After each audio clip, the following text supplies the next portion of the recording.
उपाय के बावजूद यदि आपके विवाह में समस्याएं आ रही हैं, समाधान नहीं मिल रहा है, विवाह फिर भी लेट हो रहा है, नहीं हो रहा है, बहुत सारी चुनौतियां सामने आ रही हैं, तो क्या करें। उपाय भी सही है, मंत्र भी सही कर रहा हूँ, सब कुछ सही कर रहा हूँ, उसके बावजूद शादी होने में विलम्ब क्यों हो रही है।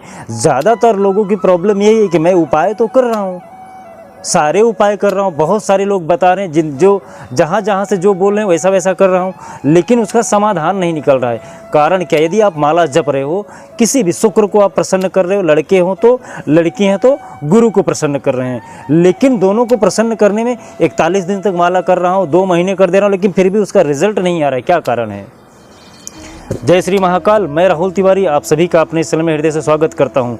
मैं बताना चाहता हूँ दोस्त, यदि आप माला कर रहे हो, ज्योतिष में समय का और स्थान का बहुत महत्व बताया गया है। यदि आप कोई माला कर रहे हो या कोई विधि कर रहे हो, कोई आपको बोल दिया गया है कि 21 दिन तक इसको करना है या 50 दिन तक इसको करना है या 41 दिन तक करना है, जो भी जिस महाराज ने आपको जो भी बताया है, आप उस उपाय को करिए, लेकिन उसके लिए एक नियम होता है ज्योतिष में। ज्योतिष में यदि आपको फल पूरा चाहिए तो आपको, जैसे आज आपने 8 बजे माला सुबह में फेरा है, तो आपको यदि 21 दिन तक करना है शादी का लेके माला, या फिर 41 दिन तक पंडित जी ने बोला है, तो आप 21 या 41 दिन तक उसी 8 बजे को समय को पकड़ के रखिए, फिर उस माला की ताकत देखिए आप। जैसे आज आपने 8 बजे उस माला का जप करना चालू किया, तो 41 दिन तक आप 8 बजे ही जप करिए उसको माला को। और एक बात और जो ध्यान रखने की होती है, यदि आपने समझ लीजिए कि माला जपते समय आपने पूर्व दिशा की मुख रखा है, तो आप माला जपते समय अपना जो दिशा है वो पूर्व दिशा ही रखिए। अपनी दिशा और समय ये दोनों बदलिए मत। यदि आप पूर्व दिशा की और जिस जगह पे बैठ के कर रहे हो, कोशिश करिए कि उसी जगह पे बैठ के हमेशा डेली 8 बजे पूर्व दिशा की मुख, जहाँ पे जैसा जो समय मिलता है, समय, स्थान और दिशा ये आपका बहुत महत्व रखता है।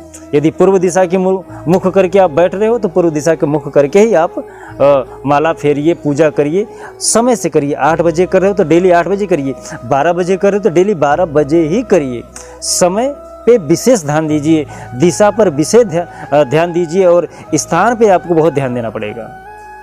ये आप तीनों सुधार लीजिए, तीनों कंडीशन, फिर कोई सा भी माला करिए ना।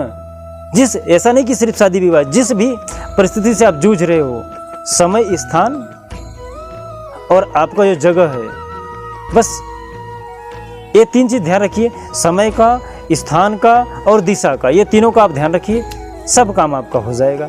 यही ध्यान नहीं रखते हैं, आज इस दिशा में कर रहे हैं, कल उस दिशा में कर रहे हैं, इससे क्या हो जाता है, विलम्ब हो जाता है, काम सिद्धि हो नहीं पाता है। या फिर आप जल में बैठ के किसी मंत्र का जप कर सकते, जैसे शादी विवाह में कोई बोल दिया गया है, तो कहीं आपके नदी है, कुआं है, तालाब है, वहाँ पे बैठ के आप इस मंत्र का जाप करिए, रिजल्ट बहुत जल्दी आएगा। तो माला जो भी आपको मिला है जाप करिए, लेकिन और आपको मैं एक मंत्र बता देता हूँ कि ओम सोम शुक्राय नमः, इससे हमारे शुक्र प्रसन्न होते हैं। तो जो हमारे लड़कों की शादी नहीं हो रही है, उनमें ये मंत्र बहुत काम करता है। और ओम ब्रिंग बृहस्पतये नमः, ये लड़कियों की शादी में बहुत काम करता है। तो उनके लिए गुरु प्रसन्न हो जाते हैं, इनके लिए शुक्र प्रसन्न हो जाते हैं। तो गुरु और शुक्र को प्रसन्न कर लीजिए, आपकी शादी में जितने भी